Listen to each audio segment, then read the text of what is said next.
Hey guys, Coach Kerry here, owner of the Functional Body, StrongFirst Level 1 Kettlebell Instructor and Movement Coach.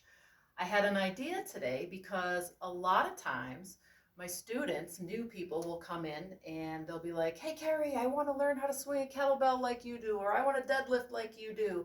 And we have to calm them down because I know it's exciting, but we have to break it down to the movement pattern that is required in order to do something like the swing, something like the deadlift. So today I'm going to go over the hip hinge. I like to use this stick because it helps for people to understand the alignment that's required to be in a proper hip hinge. So what we'll do is we will place a pole, looks kind of weird, but it works every time, on 3 points of contact. So the occiput, the thoracic spine, and the sacrum. So we want to line it up. We want to separate our feet a little bit, line it up so everything's touching. The pole is touching my occiput, the pole is touching my thoracic spine, and the pole is touching my sacrum. So the hip hinge is a hip-driven motion. So what we want to think about is we want to think about pushing our hips back and then coming up. Push the hips back and then come up. So because I'm in alignment, the pole has not moved. If I were to do this incorrectly, let's say I was going to squat my hinge, which I see a lot, and I catch my students doing it sometimes, but that's what I'm here for, to correct them. So if someone were to try to squat, see how that goes away? I lost my contact. So again, hip hinge, power from the hips, push the hips back, okay? So the pole helps to align things so people know that they need to keep their head in alignment with their thoracic spine, with their sacrum. So then we could take it to this. Then we could take it to karate chopping our hip flexors. So push the hips back, crunch your hands in your hip flexors. This primes the movement for people so they understand. Push your hips back, power through. Push your hips back, power through. I'm not squatting or doing something with my lower body. I'm driving the motion with my hips, pushing back, okay? Because the hip hinge is a hip-driven motion, like I keep saying. So how do we take a hip hinge into something like a kettlebell deadlift, okay?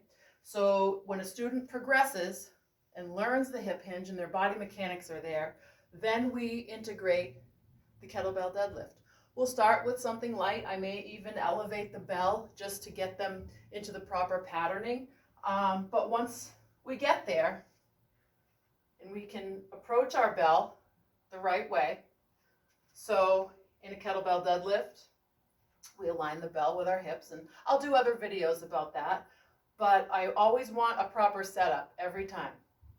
I'm aligned, I push my hip flexors, push back, I grab my bell, I load my lats, and I stand up.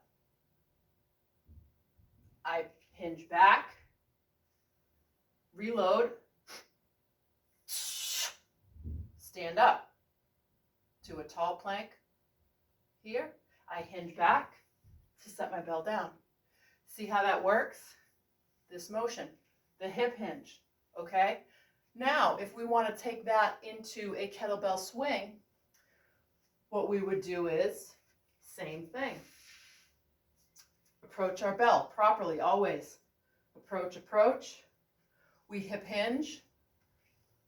We reach for our bell. Load our lats.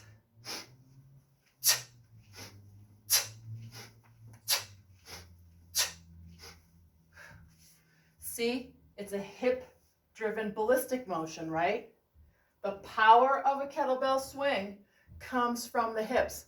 The arms go along for the ride. The power with a deadlift, we're pushing our feet away, pushing the floor away, but the initial motion here, whether it's a kettlebell or a barbell, is the hip hinge first to load to explode up, right? Then we can take that patterning into something like a Kerry. So I have 2 kettlebells. These could be shopping bags, buckets of paint, stuff, whatever you want to carry, but we always want to pick it up right. So again, prepare, hinge, reach, load, stand tall, okay? Safe pickup, safe set down, hinge, down, okay? So you can see these are just a couple of the basics that we use the hinge for. So own your hinge, own your patterning first before you start integrating weight, okay? That's all for today. Thanks for watching. See you next time.